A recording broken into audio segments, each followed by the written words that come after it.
Okay guys, so today I'm going to talk to you about a condition called Diastasis Recti. And what that is a separation of your ab muscles. So you have connective tissue running down the center of your abs called the linea alba, the white line, and it literally holds the right and left halves of your abs together. And during pregnancy, because your uterus is growing so rapidly, that line can tear, causing your abs to go opposite directions. And what's left is a hole in your stomach, a valley, an actual gap that's created. And 70% of pregnant women have it, but they don't know it until down the road they are dealing with back pain, and most likely it's from this diastasis recti that they never got rehabbed. So for me, I knew I had it because I was doing crunches. I was pregnant and doing some ab work, and I could notice all of a sudden a bulge when I would do a crunch. I saw this bulge. It was like a football or like a Subway sandwich, like under my stomach, just poofing out. And then I'd relax and it would go away.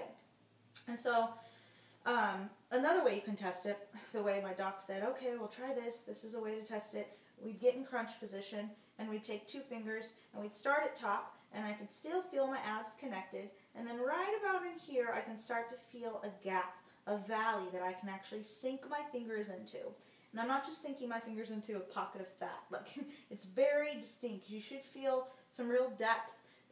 You might be able to fit 3 fingers or 4 fingers into that separation, because I can feel the tightness of my abs here. I can still feel them. And then right about in here, I start to feel that gap. I have about a 2-finger width separation, but you can have several finger separation. And if you have that, you ultimately probably will need like a tummy tuck if it's real severe. But I prefer to rehab it naturally, just with a few exercises. I've worked with a client, and we have successfully rehabbed her gap, able to completely close it. So I know we can do it, and I'm excited to do it for myself and teach you guys along the way of how to do it and how to avoid it, because you really don't want to deal with that back pain down the road. So sorry if I scared you today and you just found out that you have it and you were blissfully ignorant. Sorry, but you can thank me because, yeah, later on you won't have to be dealing with feeling like an old woman because of back pain. So these are the 3 things I've been doing. Just for the last week and a half I've done them, and I already can feel such a difference. I swear my gap is already closing. So maybe it's the placebo effect, but it's working because I can feel a difference. So try these. You're going to start doing a pelvic tilt, and that is really basic. You want to draw your pelvic bone towards your shoulders, and by doing this, you should feel your belly button pulling down to the ground. You should feel every little vertebrae of your spine pushing into the floor. And then I want you to relax, let your pelvic bone tilt away from you, let that natural arch of your back appear, and then pull it back in, flattening your back, pushing the belly button down. Squeeze your abs like it's a wet sponge and you're wringing all the water out of it, and release. And I'm holding each one for about 8 seconds right here. This is where you want to squeeze. This is where the work is, where the engaging is, the contracting, and then you get a little breather, take your breath, and go again, 8 seconds. 50 reps of these 2 times a day. The next one, you're going to relax your hands, and it's just called the heel drag. You're maintaining that flexion in your abs, pressing your back down, pushing your heel all the way down to the ground until your foot is flat or your leg is flat, and coming up, and then switching legs, going for the other side. So you're going to just alternate right leg, left leg, slowly going down, 1 leg at a time so your leg is flat. And only doing this if you're able to keep your back flat the whole time. I don't want you doing this if you're arching your back and doing it. So you really have to be able to keep that straight spine.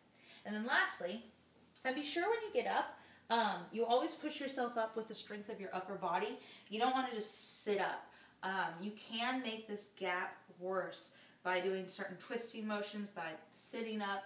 You want to be gentle with yourself and really be sure everything you're doing, like picking up your baby, picking up some laundry, you're engaging your abs. You're consciously drawing your belly button back into your spine. That's the #1 thing you can think of, is like there's a string on your belly button and someone's just pulling that string back. So the last one, the plank, is real basic. You're up on your toes, up on your hands. I'm not arching my back or sticking my butt out. I'm tucking my butt under, I'm drawing my belly button to the sky, and my back is nice and neutral. And if this is too hard, or too easy, I'm sorry. It's not too easy for me. I'm shaking, trust me. I'm a lot weaker now.